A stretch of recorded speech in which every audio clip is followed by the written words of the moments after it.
Али Ахмети ќе испорача нов закон за албанскиот јазик, откако тој што е намаса предизвика низа несогласувања кај партиските функционери на ДУИ и пратениците.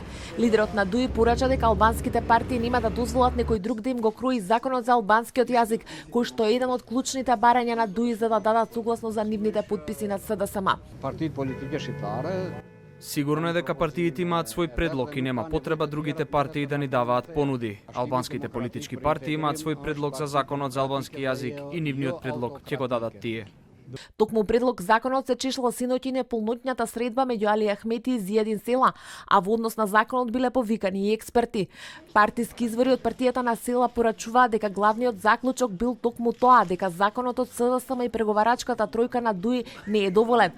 Тоа го навести и лидерот на Движењето за реформи во ДПА, Села, во интервју за Алсатм. Për çështjet tona, për gjuhën tonë, nuk do të presim na bien propozim Zaevi ose Gruevski, por propozimin do ta bëjmë vetë dhe do të kurzojmë që ato ta përkrahin njëri. Дел од преговарачите на ДУИ пак и денеска на ставот. Законот е согласно Уставот и Охридскиот договор и таков треба да биде прифатлив за сите.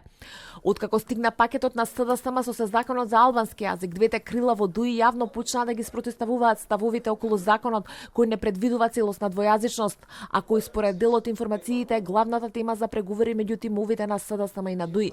Јавните спротивставени ставови на членовите на ДУИ се очекува да кулминираат на централното претседателство на партијата кое се очекува викендов. Ахмети одби да прецизира точно кога ќе се одржи состанокот и повтори дека рок нема. Околу јавните прозивки над неговите функционери вели дека тоа е демократија во ДУИ. Поделеноста на партијата беше видлива и на денешното одбележување на годишнината од конфликтот во 2001-та, на кој не се појави подпредседателската тројка, меѓу кои градоначалникот на Чаир Изет Меджити, кој беше иницијатор на поставувањето на споменикот двоглав орел. И додека ДУИ внатрепартиски се надмудрува, од СДСМ чекаат подписи. Во оваа фаза зборуваме за мандат за состав на влада, нити зборуваме за содржина, нити зборуваме за форма и вид на владата и дали ќе се постигне таков договор. Евроамбасадорот пак Жбогар, како и неговиот шеф Хан, откако вчера побара брзо формирање на реформска влада, денеска од Берово вели дека состојбата не е дотолку драматична и треба да им се даде доволно време на лидерите на партиите да се договорат.